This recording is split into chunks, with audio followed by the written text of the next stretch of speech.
Pretty noisy here. Right, yeah.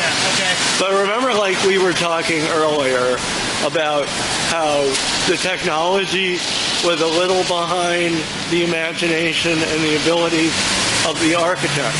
Well, this building that we're looking at, the Monadnock building, which is named after a mountain in Massachusetts, and it's also part of the Monadnock Range in western Massachusetts, for anybody who cares to know. The building's outer walls are very thick, and they're tapered up to the top, where it's thin, almost like a regular brick wall would be in a two-story house. Hey, can you repeat that? Then right, yeah. But then it flares out at the top and giving it kind of an Egyptian temple profile. And the Brooks brothers, I remember our old friends there, they wanted, this was the first building they developed. And it was a very odd area at one point. This was almost an urban renewal area. And the city really was trying to encourage developers to develop this land. And however, it had a couple of physical obstacles. One was it was particularly sandy and kind of a little swampy. So whatever you did in terms of building caissons or structures below street level, you had to use a lot of reinforcement. And again, there was that thing of the technology wasn't quite there yet up to what they really wanted to do. I'm sure if John Wilburn and Daniel Burnham had wanted, and the developers had wanted to build a building twice this high, they would have done it. I mean, believe me, it would have looked just as beautiful. But the point being, they overcame what obstacles they had in front of them. And they made it almost a choice, an aesthetic choice. They said, well, we have to have these heavy load-bearing walls. We haven't really quite yet gotten comfortable with the technology of building the steel or cast iron frame out to the outer edge.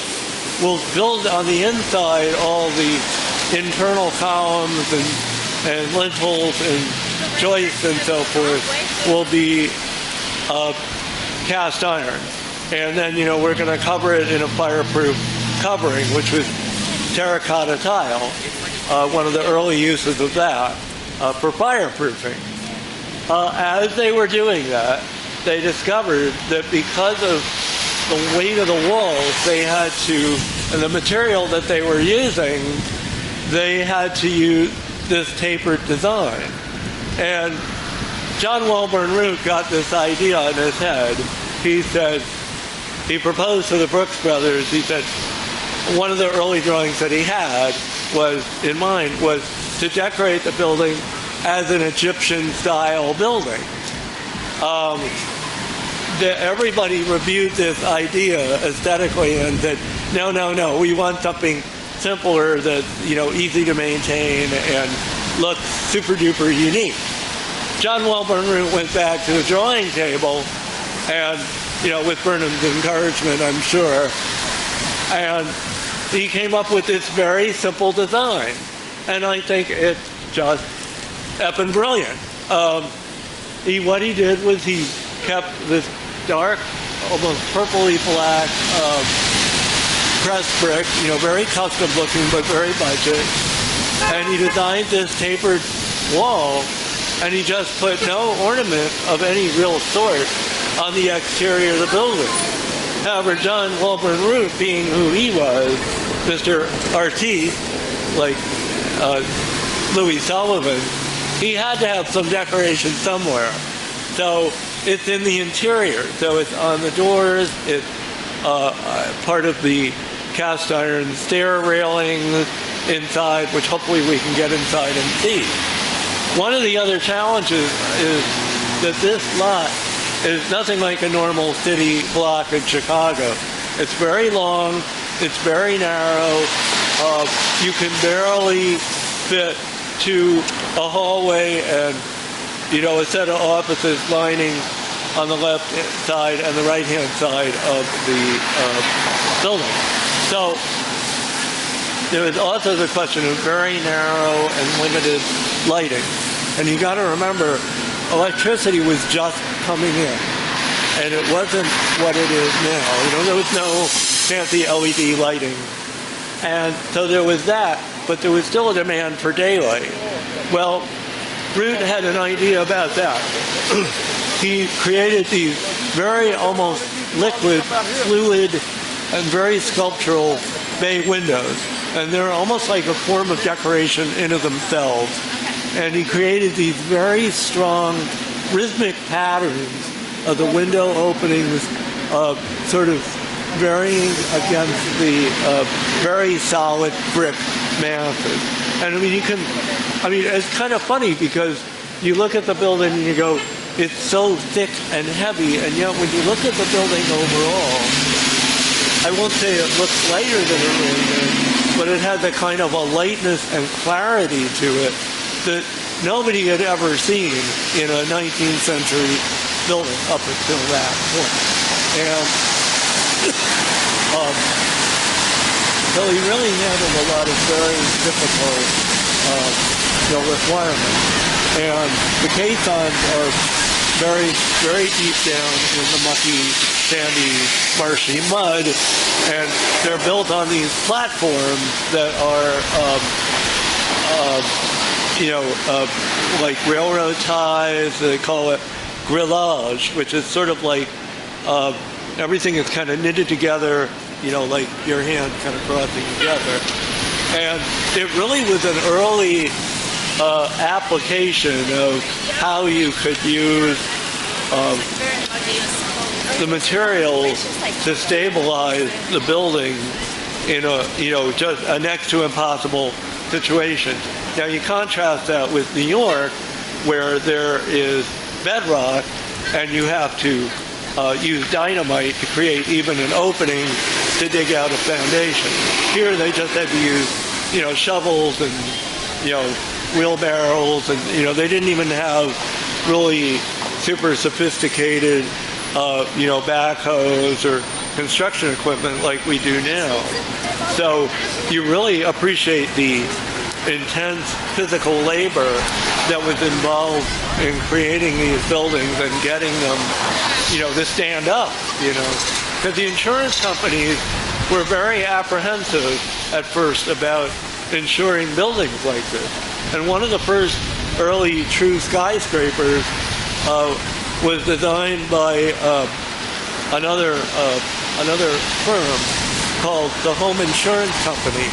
And their whole marketing idea was, we'll build a skyscraper and show people that this is something that is safe, that it's reliable, that is structurally sound, and it's aesthetically appealing, but also that it's a good investment and a good risk for an insurance company. That building, unfortunately, is no longer with us. It was torn down in 1930-31 to build the field building, which was across the street from the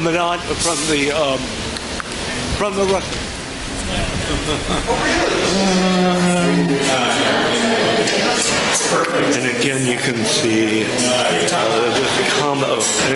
see the combination of elements here. And again, there's almost a sense of abstraction here before people really had that word. And you can see how Wright and Sullivan and all those people, Burnham, influenced each other. Jenny and a lot of these guys worked for William LeBaron Jenny, and Jenny was the architect of the home insurance building. And Jenny was really not, he was a good architect, but he was not really a designer in the way that people like Sullivan, All right. Where should I start? Back from where I was there? Or? Start all over. Right, okay. So anyhow, William LeBaron Jenny, who all these guys at one point or another, most of them worked for, Jenny was certainly a solid architect, but not a really brilliant designer. And so, he hired these guys like Root and Sullivan for a while, and they would, often take care of the design side of what he was doing. And, they all eventually broke away at one point or another. You see that motif being repeated again with between Sullivan and Adler and Frank Lloyd Wright. Wright chose to do it in a way that was not particularly nice to Sullivan, and we can get into that later. But my point being that all these guys, there was such a fluid sense of influence upon each other. And later designers like Atwood and Pierce Anderson and Howard and Roach, all of these people, whether it be Mies van der Rohe, whether it be Wright, any of these other architects that were in that orbit. It's amazing the interplay that they had. And one of the things that they also had was something called the Chicago Sketch Club. And the Chicago Sketch Club met, I think it was about once or twice a year. And they exhibited drawings and even examples of their, drawings and so forth of projects that they were working on. And it was such a kind of open atmosphere. So in one sense, it was very competitive, it being the business that it is. But on the other hand, there was this spirit of camaraderie and openness. Cast iron, but again, it's painted in this kind of silver. And again, it's certainly John Walburn, recycling and reusing, but then making it look really original. Some of the motifs that he used in the Rookery building. This was even pre-Rookery building, so, and again, it has kind of a very nice abstract quality to it. Again, very quality metalwork here. Brass, bronze, door handles, all very custom design. Okay.